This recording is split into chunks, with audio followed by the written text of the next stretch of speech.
And welcome to Haunted Hotels Live Presents Dead Ends. My name is Sam Baltrusis, and I'm reporting from Concord's Colonial, and this is part of Mass Paracon. So we had the opening tonight, and it was amazing. Joining me is my good friend and British soldier. The British are coming. Richard Estep. Hello, Richard. Good evening, Sam. The British have in fact arrived. So tell me about your experience today, Richard. I know you were at the airport. It's like 5 in the morning, right? Yeah, my partner in crime, Erin, who is doing a great job working behind the scenes, got snowed in at Denver. So I had 5 hours waiting for her in the middle of the night at Boston Airport to work on the manuscript of my new book. So it's been an interesting and exhausting day, and I spent the majority of it trumping the Battle Road here in Lexington and Concord, retracing the British path of retreat after their skirmish at Concord, right here. Now, Richard, dressed as a redcoat, do you feel like that is used as a trigger? Does it actually do you get responses when you're dressed as a redcoat? I don't know, Sam. It's not my intent actually to use it as a trigger. My thought is that I served in the British Territorial Army myself, so I feel a strong affinity for the young men that fought here for their king and country 220 years before I took an oath to Her Majesty the Queen and joined up. And I made time today, not wearing this, but I made time today to visit their graves and just say a few words. And I'm wearing this as an attempt to honor rather than to trigger. So as to whether it will have any effects, I guess we'll find out, won't we? So sitting next to you is the lovely Beckie Galentine. Hello, Becky. Welcome to the show. Hello. So, Becky, have you been to Concord's Colonial Ed? This is actually my first time here. Is it? Okay, because I was going to ask you so walking in, I know you literally just stepped foot into Concord's Colonial Ed, but what is your take on sort of like the legends associated with Concord's Colonial Ed? So we were briefly discussing this outside about like the uses of certain rooms and the things that are associated with it. Like a lot of the things that I see associated with this place seem to be animal related or like related to the sounds of like hoof stepping, horses and things like that. But I'm not super familiar with anything other than the associations with the rooms that are supposed to be the most haunted, which is the one that you're in and this one that was allegedly used as a morgue. Yeah, so this is a nice segue to the history. So Richard is reporting from room 27, which is the morgue of Concord's Colonial Ed, and I'm reporting from room 24, which is said to be Dr. Timothy Mino's surgery area. Now, to give you I worked on a book called Mysteries of Concord's Colonial Ed, which is coming out in May of 2023. And so we're going to talk about a little bit about the history, but people come from all over the world to stay in this room and stay in your room, Richard.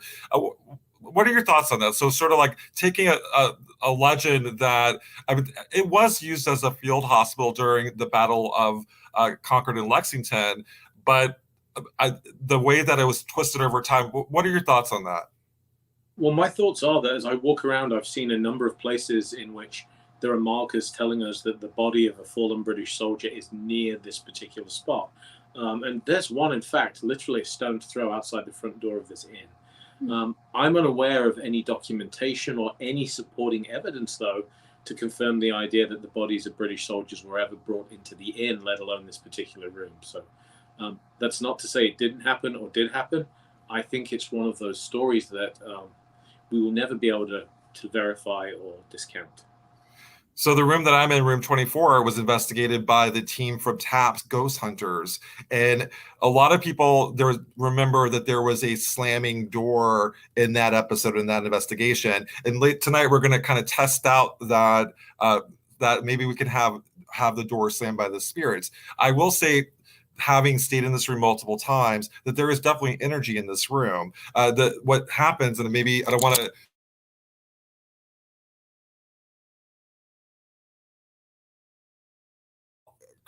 a crawler figure that crawls out of the bathroom across the fireplace to where I'm at right now. So the crawler has been reported multiple times. There's like a black mass that forms. People report waking up from their their beds in room 24 and seeing a Revolutionary War soldier standing at the foot of their bed.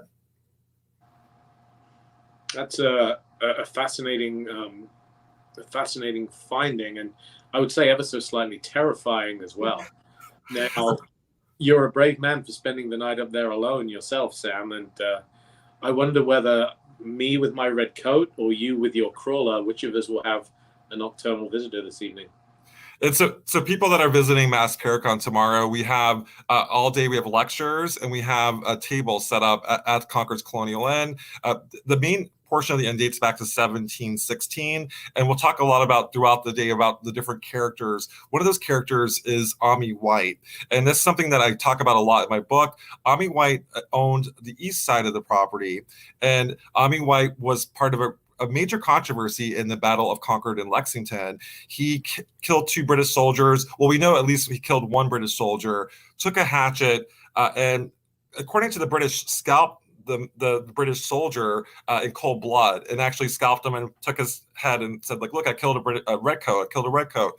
And so the Ami White's a controversial figure. Now, if you look at the actual testimony of people that saw what happened, they said that Ami White put the British soldier out of misery. So he killed him. It was like a mercy killing. The guy was like, "Please, I'm dead already. I'm dead already." And Ami White takes his hatchet and kills him, puts him out of his misery.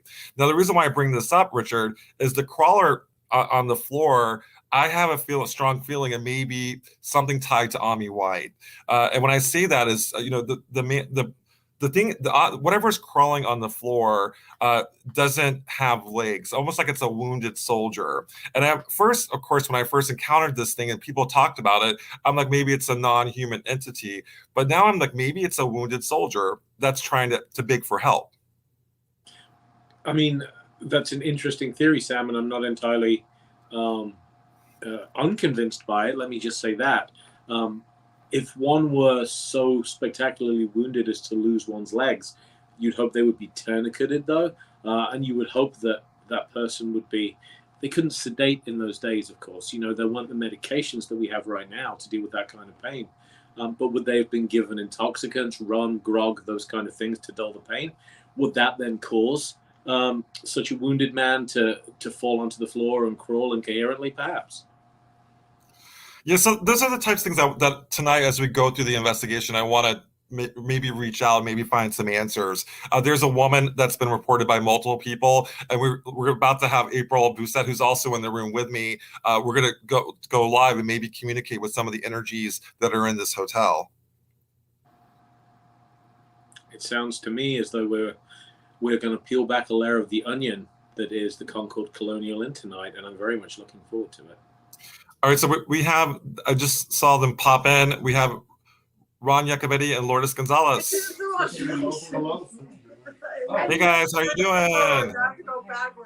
Hey. Hey, looks like you're having a party in that room. We have esteemed guests tonight. This show and Sam Baltrusis brings out the best in the field.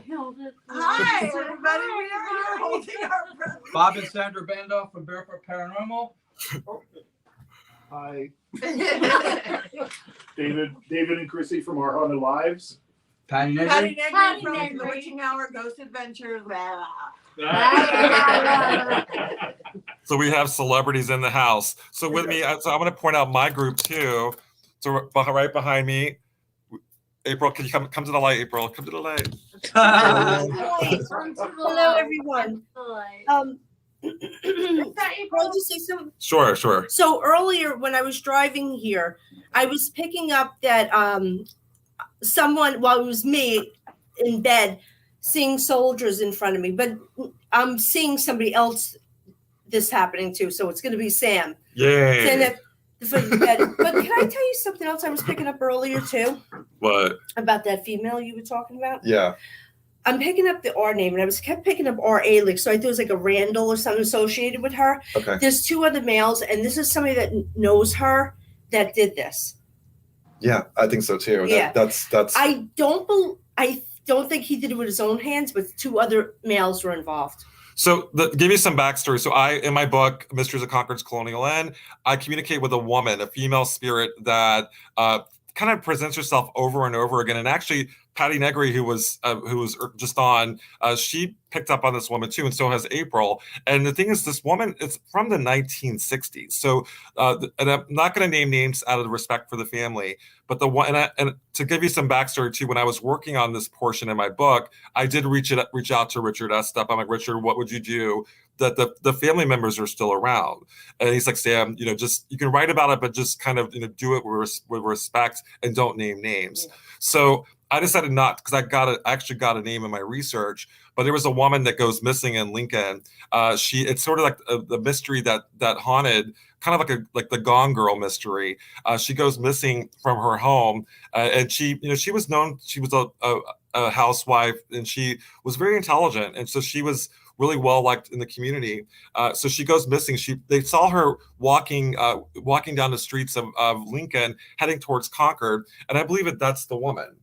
Yes, I believe so too, because when I was talking to Sam earlier, I said that she had damage to her head. It almost looked like she was wearing a wig and her hair was coming off, but she had such damage. Also, while I was sitting here before, I feel like somebody suffocates me, like holding my nose and my mouth, like squeezing me to suffocate me first. So she was really tortured. This is an act of hate, that somebody knew her.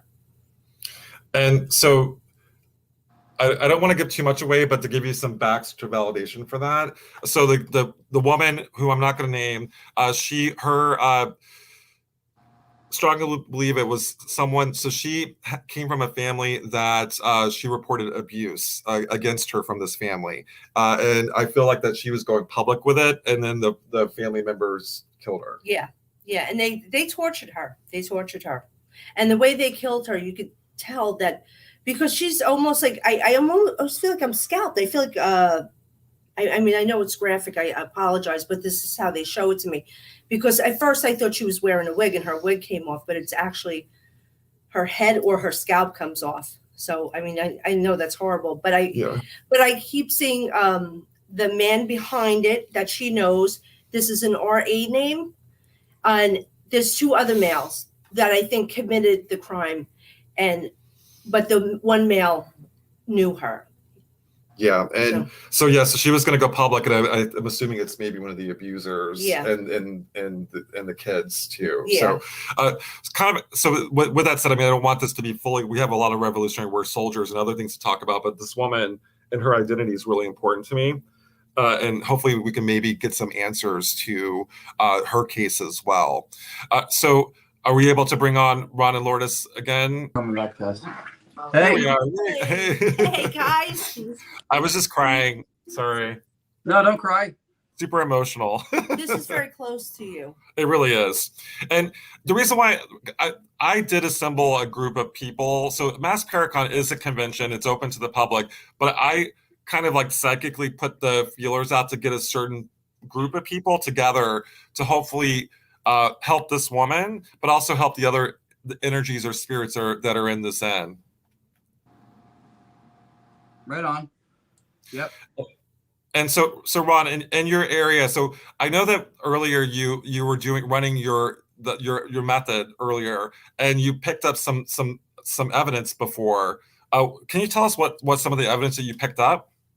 Yeah, we were getting what was the word we were getting repeated over and over and over again, kept coming through. And then it said, we asked them to say dead ends because we felt it would be a nice tribute for you and the show, and they complied. They said very clearly dead ends. I had sent that file over. I think it wasn't able to get uploaded because it needs to be reformatted. So I can try to MP4 it before the show's over to play it. But that was a direct response. We asked and they gave, which is part of the phenomenon of doing direct radio voice. We're not broadcasting out. So how they hear us and how they comply using only white noise is still, even to us, a mystery. Yeah. And also too, I thought it was really, things were when Patty Negri was doing the table tipping during the VIP party, it kept saying witch. And actually, I heard it say Salem witch. It was kept saying it over and over again, which I thought was kind of interesting. Yeah, that was fantastic. She heard it. And then also you're mentioning the woman in that story that may have happened here. The word murder right before we shut off came out also, which we thought might have been a step in that direction as far as, investigative questioning. So you know what? I just realized, remember when I heard that Spanish word diabla? Yeah. That's Okay. it's like That came through earlier today too. it was a Spanish word diabla, which is like it's like the devil but in the female sense, but that could be referred to as witch if you're thinking in a certain mindset. Right. So that's very interesting. I just realized that. Yeah. I just realized That did come through. Yep, that did come through before when we were in here earlier, before we went out there and did it. It did say that. Yeah. Yeah. So as far as the spirits, I mean, a lot of them are older. So we're talking about spirits from the 1700s, 1800s. Richard, from your experience, like working with, different ghosts associated with wars, do you feel like that what are some kind of telltale signs of spirits from a different era? Like, is there misogyn, or are they misogynistic, or what are some of your thoughts on sort of like older ghosts?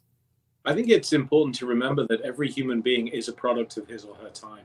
And Right. things that we would consider unacceptable today, as you said, misogyny is a great example, were simply par for the course through earlier phases of human history. When it comes to military spirits, many of them are very much duty bound. And I think that might explain why some of them tend to linger. Yeah, we've had experiences like that too, Richard, here on a few different locations. As you can see, Lourdes is not as blanco as I am. That's Spanish for blanco, by the way. I translate. And she's been called racial slurs in a lot of different places because of that. Places that historically they would have had servants or slaves. I've been there with her when it happened. That's right. And that's I've been unfortunate. called the N-word. I have been called a servant.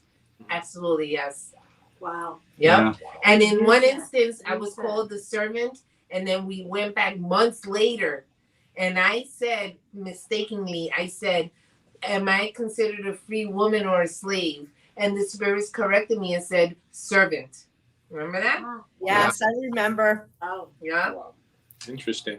So yeah, again, as I was saying, military spirits are often creatures of duty, men and women who chose to wear their country's uniform. In this particular case, if we look at the Revolutionary War era, you had patriots, men and women, although women weren't combatants. They did serve the patriot cause with every bit as much courage as the men who fired the muskets. You had men and women who were people of principle and great courage. They fought for what they believed in. They fought for this idea of a free country. And then you had the British Redcoats, or the Lobsters, as they would be called. That was That's right. Yeah. These were primarily young lads that were sent thousands of miles at the behest of a king they would never meet and had no particular reason to idolize. And they were sent to fight and die in a foreign field. Many of them sympathized, I think, at least at first, with the colonials. I think that it was only when matters started to boil, we had that pressure cooker situation, when there was that growing enmity and animosity between them. But as you'll know, Sam, there were many cases in which British soldiers deserted and left their mother country behind in exchange for a fresh life in the Americas and found themselves on the opposite side of the firing line. So very complex, a lot of emotions at play here, I think.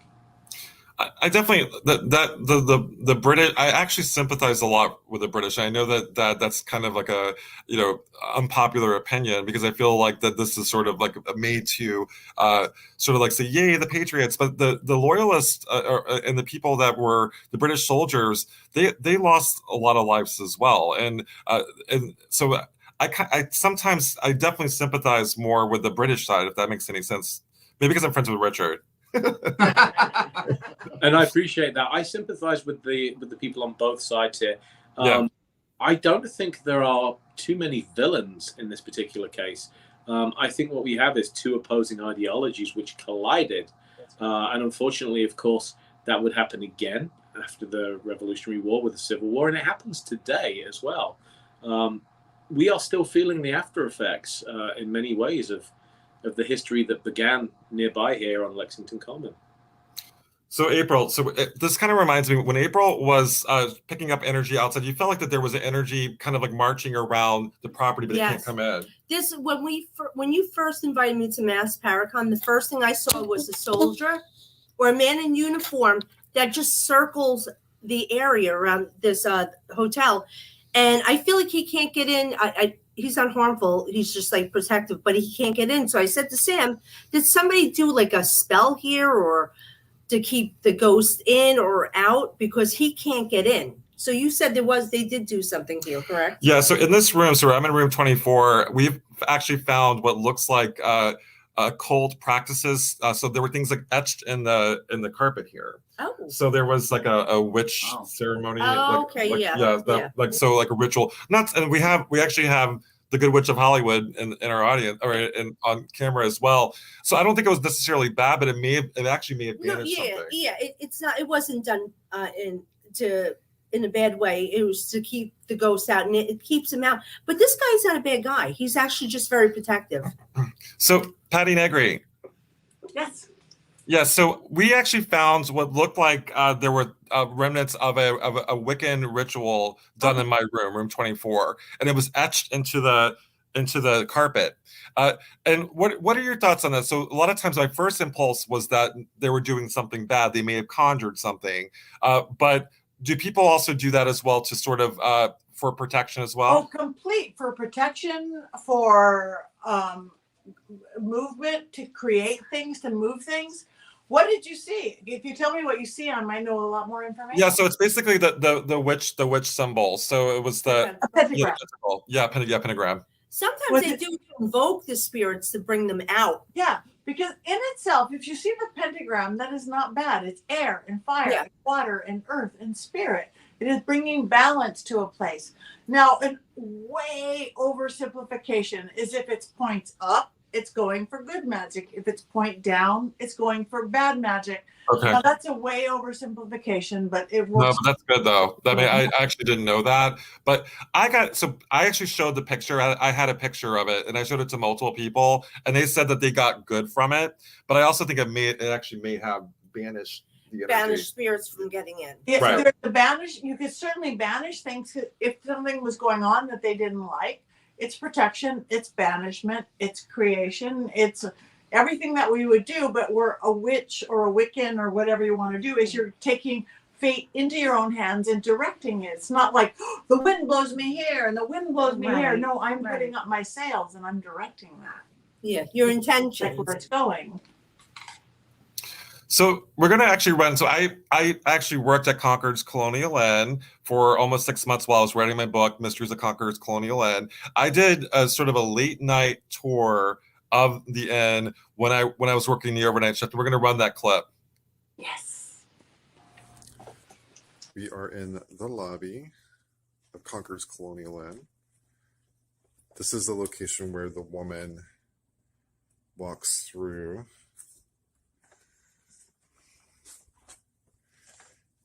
In the lobby, you have situations where books, or in this case, a doll, actually gets thrown off the cabinet. Or the shelves, it's probably more accurate. There's my book, Haunted Hotels of New England. All right, so I'm gonna try to walk slowly so we don't get nauseous. So to me, this is the most haunted room in Concord's Colonial Inn. Dates back to 1716. This is where the gunpowder was kept during the American Revolution. That's the closet area.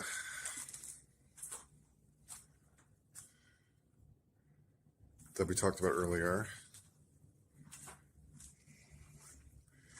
Really like the different diagrams of the Battle of Concord and Lexington, 1775.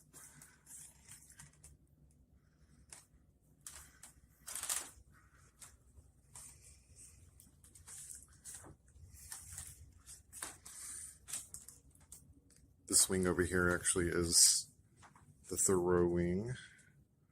and that is where the Thoreau family, which included Henry David Thoreau and his aunties, who owned this portion of the house.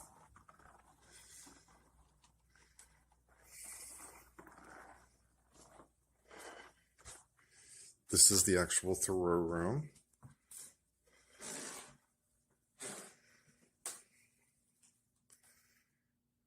Okay.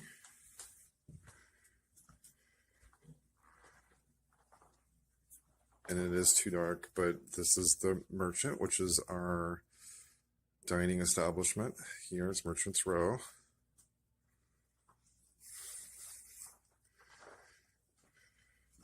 This is the chairs where I see spirits kind of hanging out.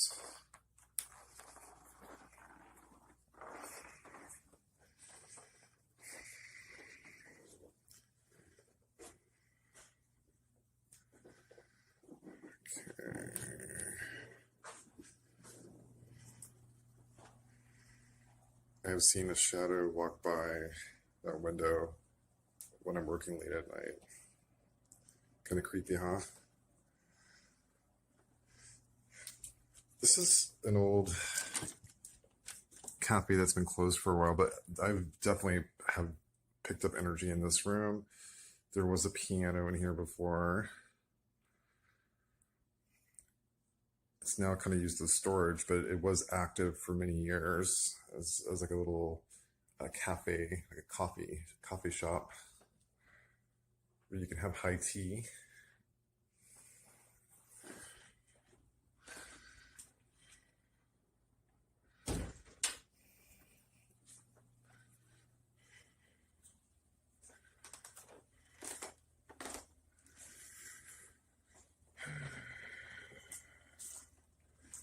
This area is also very dark, but I have a sort of a lighting filter on. This is where a darker male energy hangs out. Kind of close to the bar right there. It's called the tap room. And we're heading into one of the dining areas. This actually is the Liberty Room. And of course it's closed. But I've heard from multiple guests that they've seen a male and a female kind of hanging out, partying the wee hours of the night. This section actually is not as old as the section we just looked at, but I think we can get a better glimpse with the lights on than we did yesterday. And this is the path that the woman takes.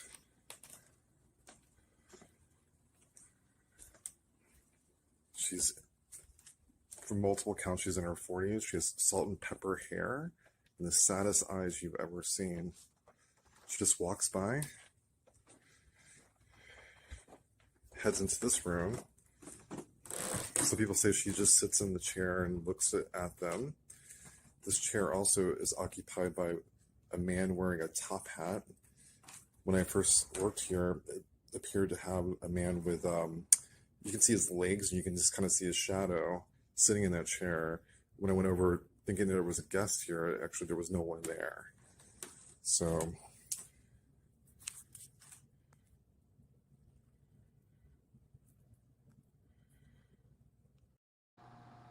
And welcome back to Dead Ends.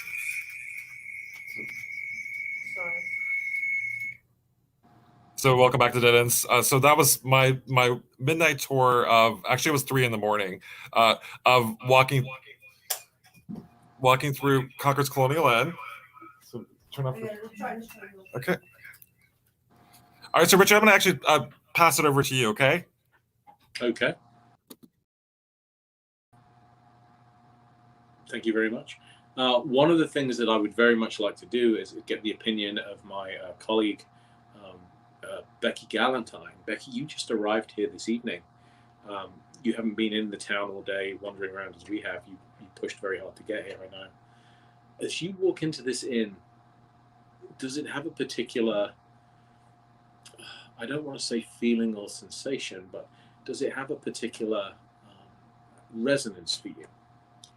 I just think, as we were discussing, with the way it's laid out in a labyrinth fashion, where things kind of have these twists and turns, I think there's a lot of layers, as you said, to this place. And I will say that when I first entered, I was like, my friends and familiar faces are here, and I feel welcome, as with any inn. It's meant to be inviting. But as we've sat here and kind of discussed and brought it down to a level where we're trying to empathize with these people who are in this situation, it does feel slightly different than the energy when we first were taking it as an inn. Now we are going back in history and kind of acknowledging it for the weight that it held during this time.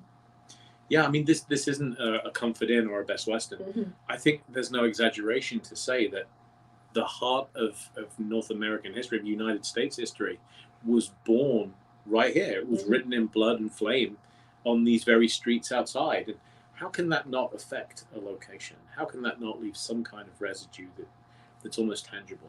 Right. And I like that you mentioned that the lingering can come from these duties, because I often find that, like you said, that the soldiers were duty minded. And it's like these people often aren't lingering just because they want to, but because they have this self-imposed thought that they're meant to be here. It happens a lot with when we investigate prisons and things like that. They were told to be here, they were instructed, and so now we enter the afterlife, and these people could be lingering because they have these orders to be here that have perpetuated over time. So I definitely feel the sensations of that.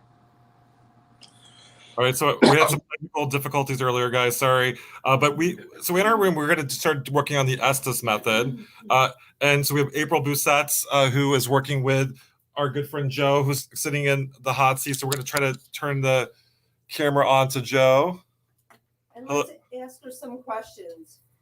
So we're going to have her do the Estes method now. Also, are anybody in the group set up to do Estes method as well? Beckie, can you set up for Estes? Yes, we can. Okay, great. So I'm thinking maybe we could do like a dual Estes method to maybe communicate with the spirits. So you can see Joe in the background there.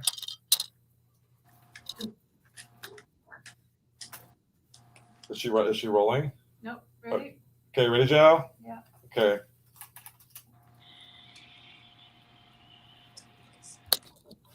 So Becky, my signal, unless you bring yourself out from under, my signal will be a triple tap on this arm. Okay. Okay. Yeah, and I can feel that when I do it. So.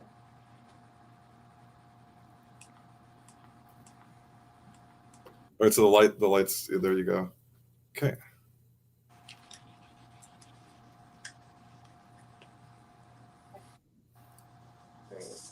Do we have a spirit in the room with us? Becky is now under. Was there something that was walking up to me earlier in this room? Can you make yourself known?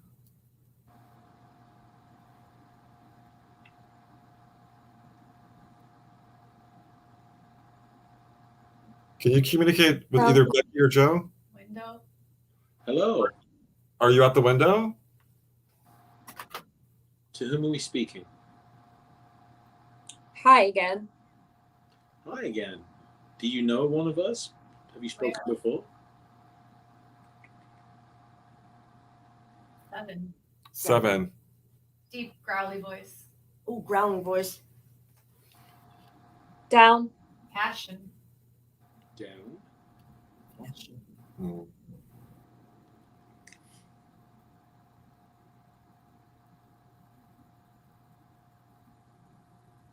I keep picking up an L name like Laurel, L name, L-A-U, L-A, Lawrence. Who are you?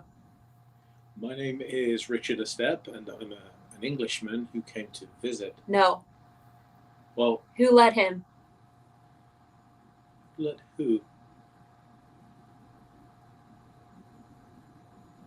Are you referring to me? 15.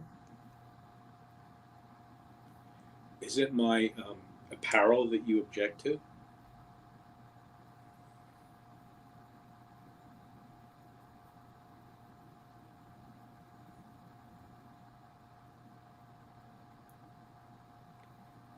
Are you around? No. Move. It just said no.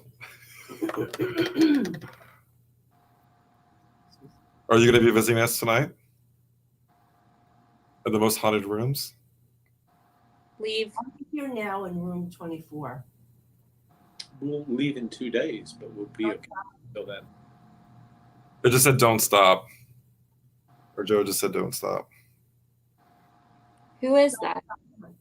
That is Sam Baltrusis, chronicler of the INNS history.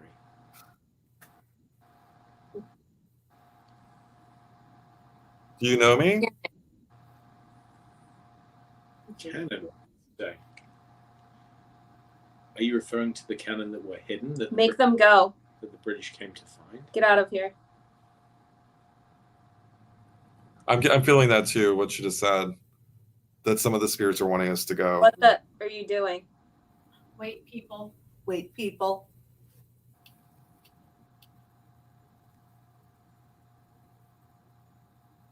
Is he leaving? Is who leaving?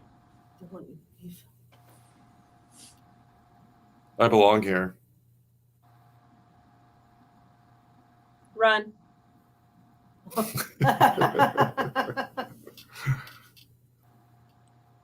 What are they saying?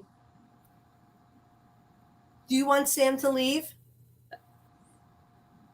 He's Or not. Richard. I suspect it's Richard, but not me. You. Oh, Oh! So Death. so Joe just said Death. you. Right. Gun. Where? Who's death?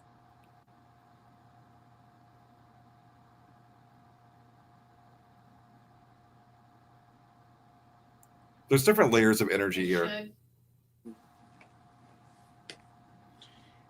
Do you support the crown or independence? We made it.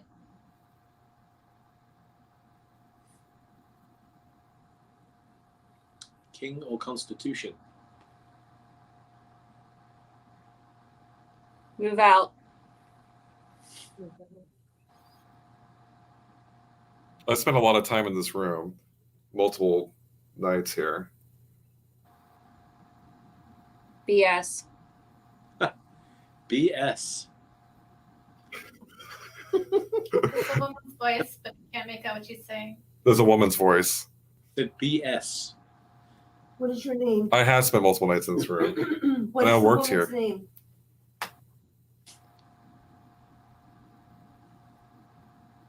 What's your name? That's right. What's your name? That's right. Okay. They're coming. Say your name. Dare I ask who they are? Very young sounding voice. The inn. Teenager. Say your name. There's a girl. There's a little girl. Have you ever been to the North Bridge? They're coming. Who is coming? The British. Are the British coming? Or the regulars? Little girl. We're getting a little girl in here, actually. Yeah. Or are the extra companies of militia? Let's go.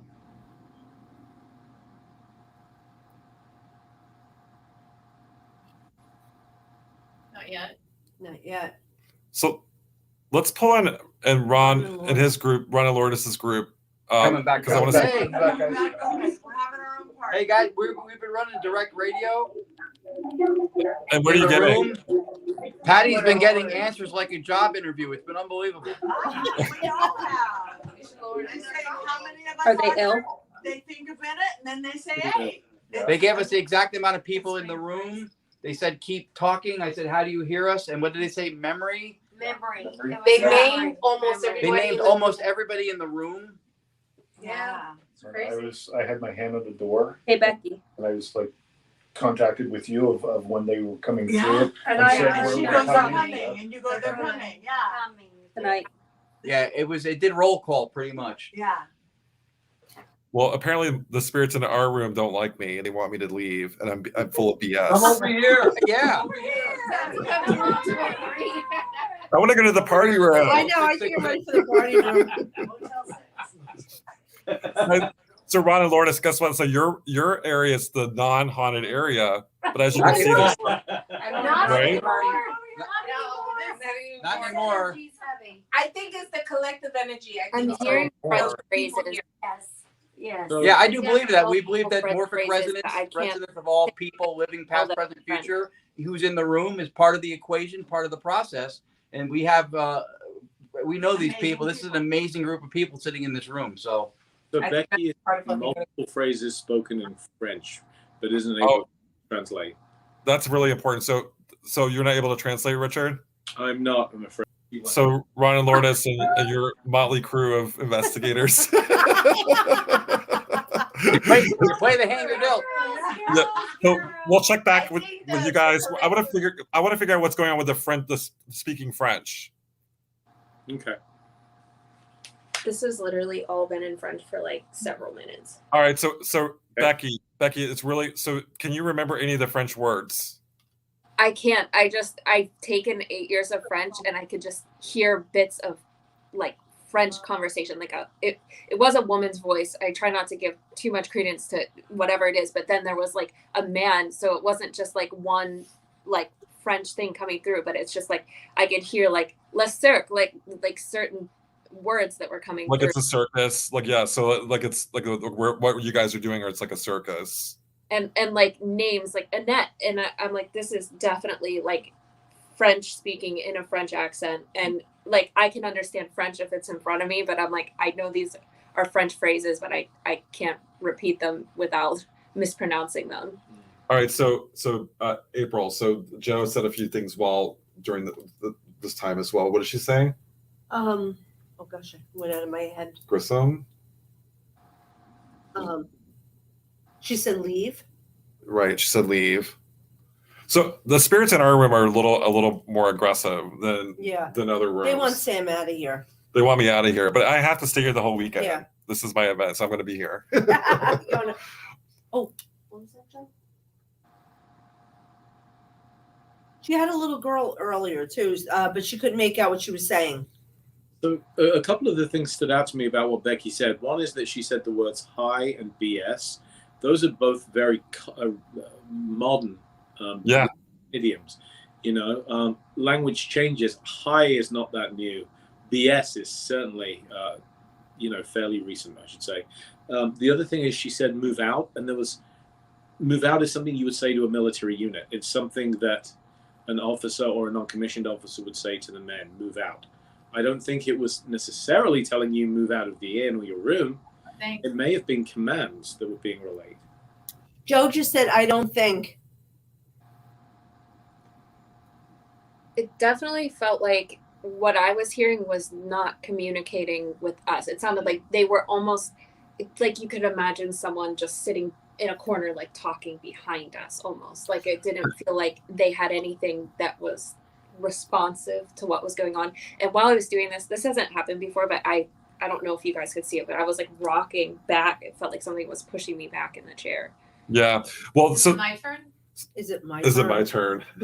So apparently the spirit that Joe's connecting with wants a turn, but that's telling me that it's residual in nature. So we're kind of tapping into sort of something that's played out years ago, or maybe it's in a different realm. You know, like we're maybe tapping in a different dimension, maybe. Yeah. Something I would also add is that, we have the classic "the British are coming," right? Which Paul Revere never actually said. That's become a part of the myth surrounding this whole thing.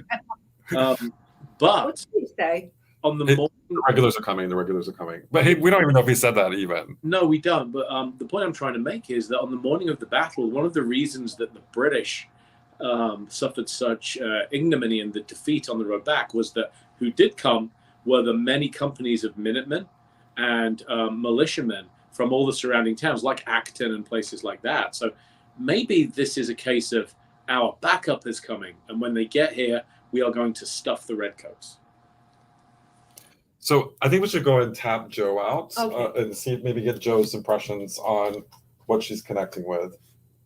I definitely think what you said was interesting, but we could also acknowledge the amount of years that people have come through with that phrase and said it over and over in this area. People that enjoyed the history, and maybe whether or not there was truth to it, it's definitely something that's been residually impressed on this location. Yes, it's nothing short of legendary now at this point. Yep. All right, so we have Joe with us now. So Joe, you seem to kind of gone into a trance. You might maybe move a little closer. So, what were you picking up on when because you were under when you were connecting? I didn't hear a whole lot. So, but there was there was a male voice that kept coming through, the same voice over and over, but it wasn't making sense. I couldn't make out the words. Did it sound like kind of nefarious, or did it? Yeah, it was like growly. Like, yeah, you heard growl earlier. Yeah. And you feel like you wanted Sam to leave or us to leave, but I think they want Sam out of the room. I don't know. I didn't get that sense. Because you said good. leave. Yeah. Because You're just trying to justify staying there. Because I have to stay here. I know. So we have an investigation here tomorrow night. So if you guys are local, we would love to have you. Yeah. It's going to rotate. You're going to visit the most haunted room, this room, and also And you Richard's get to be room, too. part of it. Like you're going to be part of it. You're going to do the Estes method with us. Just like Joe did. Thank you, Joe, for your Thanks, Joe. for joining in and helping out with our spirit communication. So we're getting kind of to the second part of Dead Ends. I also want to talk about sort of like the myths and misconceptions associated with Concord's Colonial Inn. So I kind of alluded to before. So right behind me. So Joe, if you can, in the background, open the door and tell me if there's anything special about the door. Open it up and then ask the spirits to close it. I didn't even get that far. So guess what? We just debunked Ghost Hunters. So in the Ghost Hunters episode, the door, there's a spring on the door. So we were able to debunk an episode that was their main evidence. The door closed on its own. They're like, spirits, if you don't want us to be here, close the door, and the door slammed. So thank you, Joe, for debunking Jason Haas. Sorry, Jason.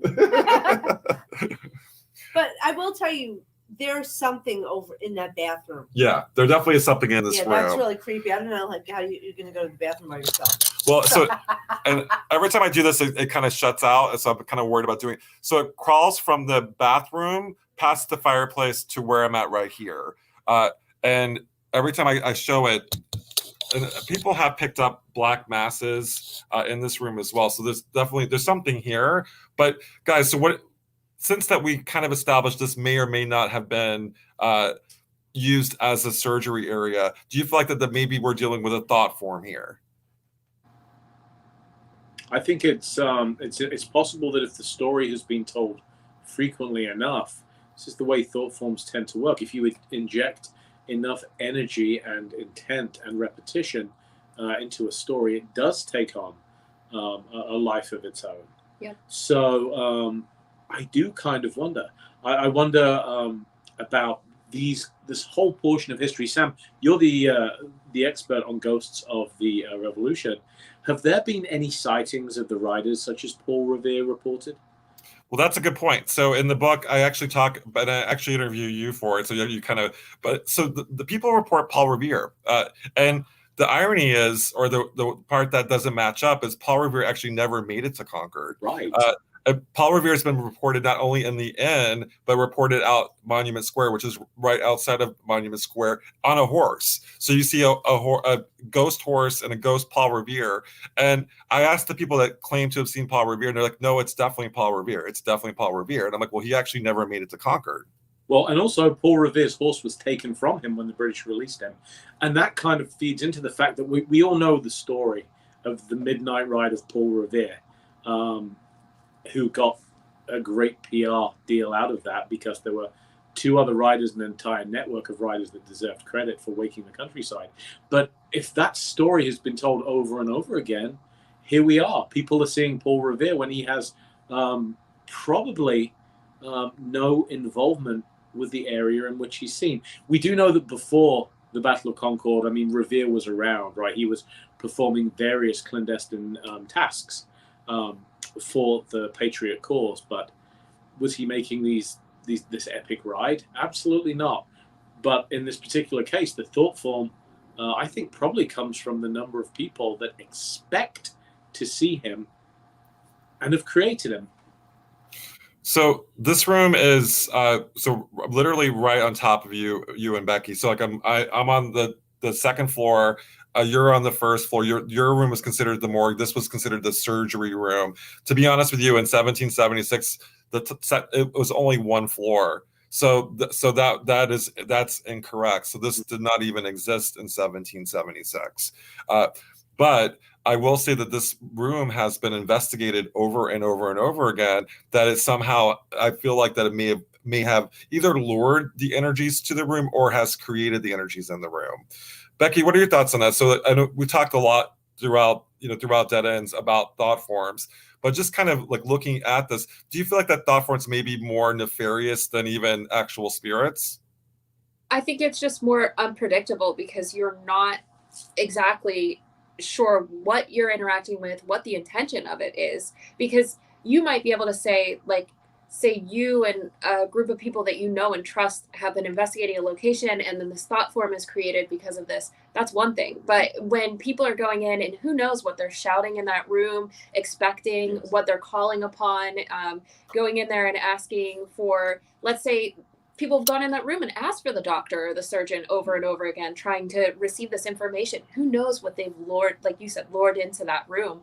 And same here. People have gone into this room expecting essentially the residual feelings of the sight of ghastly imagery of soldiers' bodies after they've been mangled during the war, and going in there and leaving that impression because you're visualizing this over and over in these rooms. So it's unpredictable what you may be interacting with, whether or not it's intelligent, whether or not it's, humans are some of the most scary things that there are, and the thoughts that they could be putting into the walls of a place like this is definitely a mystery. So I want to bring some light into this conversation. So maybe Ron and Lourdes and their motley crew of investigators. Hey guys. So what are your thoughts? I mean, so you're in the non-haunted room, guys, and you're getting all this activity. So anything happened while you were away? Yeah, we erased the non part of non-haunted over the last 15, 20 minutes. It's been insane. It's the box. It's the method. The method. Yeah, the box. And to be fair, too, anomalous vocals is not enough of a criteria to deem a location haunted. Right. We get them everywhere, so that is part of the method of direct radio voice. This room may still, in fact, be the least haunted or least active in the hotel, but it's been fruitful as far as vocals. I think it's the collective energy. The collective energy of the people here. It doesn't hurt to have Patty in here. That's right. Yeah. Well, But it was pretty creepy. It was pretty creepy. Some of it was. Some of it was creepy. It's cool. Creepy. Cool, creepy. Cool, creepy. Patty, what are your thoughts on thought forms? Because we're dealing with possible thought forms in the most haunted rooms. Do you feel like that they're more dangerous than actual spirits? Oh, the thought forms, created thought forms, egregores. Yeah. They can be because we are much more dangerous than spirits. Yes. Humans, Yes. We have so much more fears lead to negativity, all sorts of stuff. But on the other hand of that, they can't really hurt us unless we allow them to. The egregores and topas and all those, it's the energy that we give them. It So- is. If we so create them, we can We kill create them. them. We can let them go. Exactly. Change them. Exactly. And the real spirits here, we don't control them as much, but we do. This is our realm of existence. So this is our realm. If we decide that we don't like them, we tell them to leave. To People go don't away. get that. Go away. The thing is that I feel like, and maybe I'm wrong for two, but it's like common sense for me.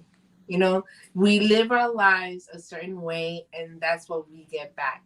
Yeah. You know what I'm Amen, saying? girl. So Right. that's what it's Right. all about, honestly. We create the world we live in. We live in a world of negativity and dark spirits and all this. That's what we get. And if we go, hey, there's some really cool spirits hanging around here, or needy spirits, or helpful spirits, that's what we get too. Yeah, you can't have paranormal without normal. That's right.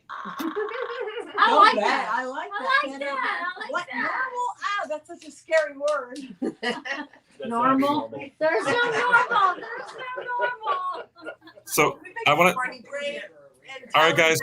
respond. It was a Patty. It was a joy having you at Mass Perica. We have a whole weekend of events, but thank you so much for joining us on Dead Ends tonight too. We have Christy, we have David, we have Lourdes, we have Ron Yacovetti. Oh, right. There you go. Lisa, Bob, and Sandra also joined us. Oh, everybody's here. Oh, they're in the back. I don't have my glasses on. Sorry, guys. And I want to thank. Of course, I want to thank Joe for joining us as well, and of course our Dead Ends team. We have Richard Estep, Beckie Galentine, and of course the lovely April Busset. Now, April, I want to give, since we haven't spent a lot of time talking, but closing thoughts on this place. I do believe there are, I don't feel like there's malicious entities here. It's more the history. I feel the man that walks around the property, I absolutely love him. He reminds me of like the dopey soldier type thing, but he's kind. But I will tell you, in this room, kind of scares me. Yeah, there's something dark in here. There's something in that bathroom that scares the heck out of me. Right. And I'm sort of like, I feel like that it may be something that was created or something that was sort of manufactured from a paranormal group that came in to investigate here. Yeah. And also I feel like that woman's going to try and reach out to you, Sam, somehow, because you're on a roll with this. Yeah. Because she's trying to contact all of us, with little bits of information, because she keeps invading my thoughts, and I know she's after you, to help her. Right. And grateful for what you're doing. Right. So yeah, and I felt, I guess I was also going to talk about the idea, like if there's something that's been created and there's actual spirits, I wonder if that the thing that's created the monster is holding back the actual spirits. Yes, that can happen. So, Richard, closing thoughts. I know this has sort of been a whirlwind adventure for you, and you just got started. Yeah, in terms of the mysteries of Concord's Colonial Inn, I feel like, again, we've barely scratched the surface. There are so many layers. There is so much history still to be explored, so many questions still to be answered. I would encourage viewers of Haunted Hotels to come along and join us tomorrow. If you're in the vicinity, we would love to have you. And at any time in the year, come and book one of the most haunted rooms and see what you experience for yourself. That's what I plan to do tonight.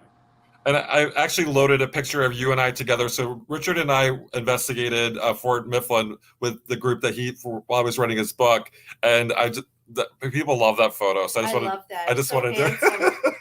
It's not the best one from Fort Mifflin, but I do like it. Yeah, it's not the best. The best one is where Richard has the Union Jack and is like poking me with it. So. Beckie Galentine, closing thoughts. This is your first time here, and hopefully not your last time. What are your thoughts on Concord's Colonial Inn?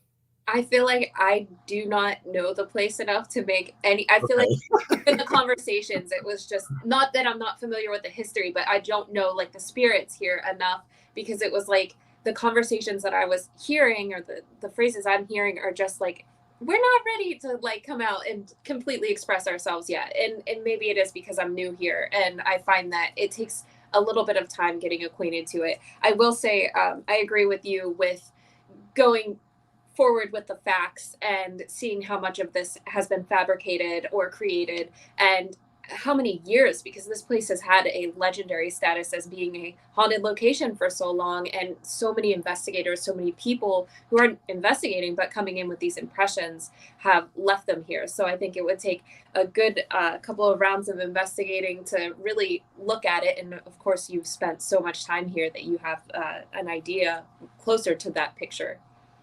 Yeah, it's kind of like reminds me of Salem. So you have this one location with so many layers to it, and so many mysteries that I really enjoyed kind of peeling back the onion. And I tell you, even though I'd spent all that time doing that research, there's still layers to pull back.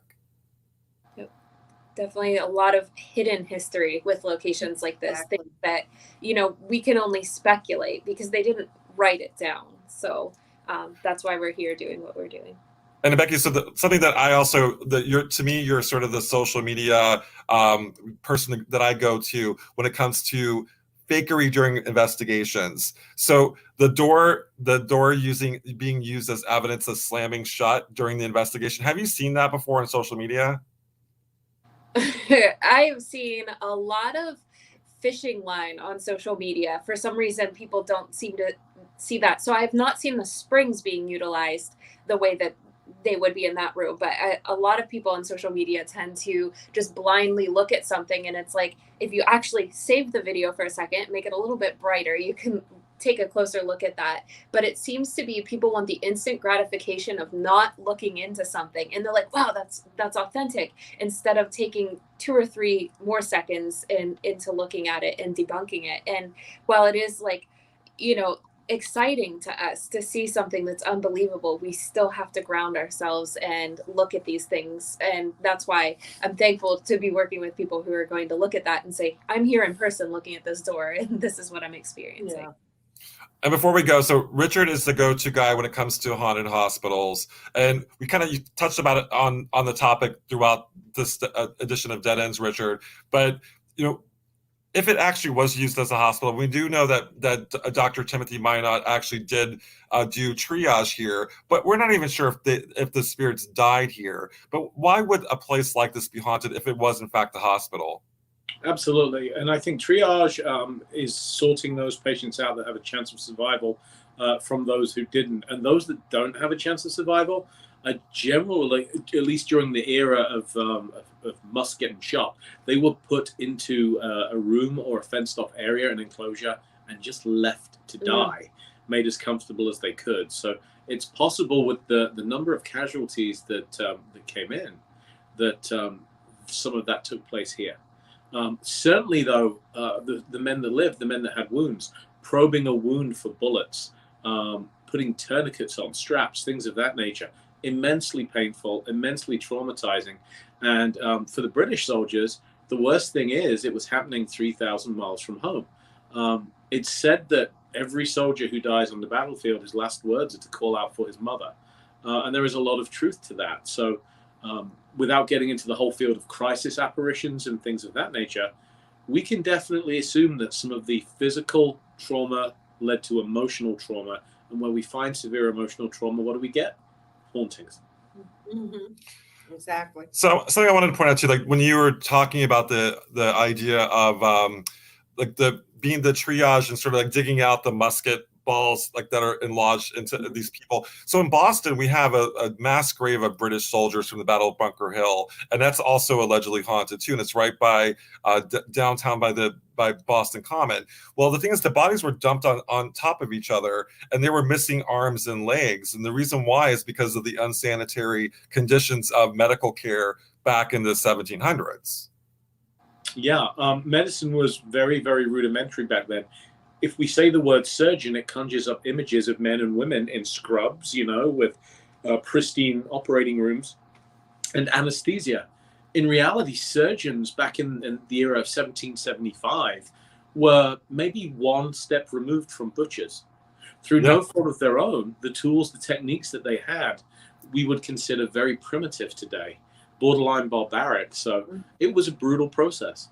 They didn't even wash their hands, actually. It wasn't until they found out that they were actually having women give birth on the same tables that they were doing surgery on. Yeah. And when the women were getting these infections, they realized that it happened less frequently if they washed their hands. And we had that later, but back then it wasn't even a thought. So to imagine someone just like going about their day, eating and, smoking, whatever they wanted to do, and then touching these wounds, it's just absolutely, it's wild to think of today. But the one thing I try to remind people is that we think of these almost barbaric medical practices, but to them that was modern medicine. And so there wasn't that fear that we always talk about as far as they're doing it wrong. That wasn't something they thought, because they thought they were getting the best that they were possibly offered, which they actually were. The cutting edge, no pun intended, sometimes was a leather strap or bit between your teeth while they sawed off what remained of the bloody mass of your legs. And that,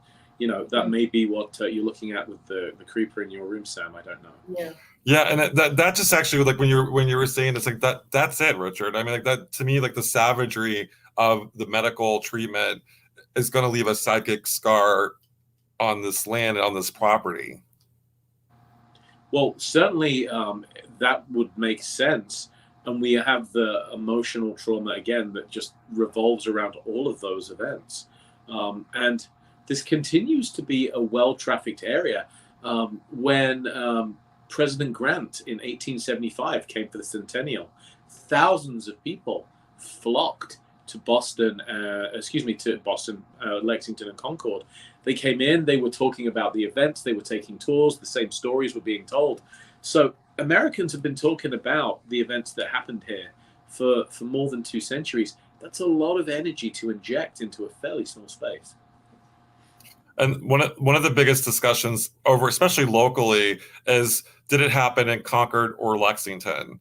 So it's the thing is the shots came from Lexington. The first skirmish happened in Lexington, but also the Battle of Concord. So there's an ongoing battle between Concord and Lexington. Who has the claim to fame as the first shots fired?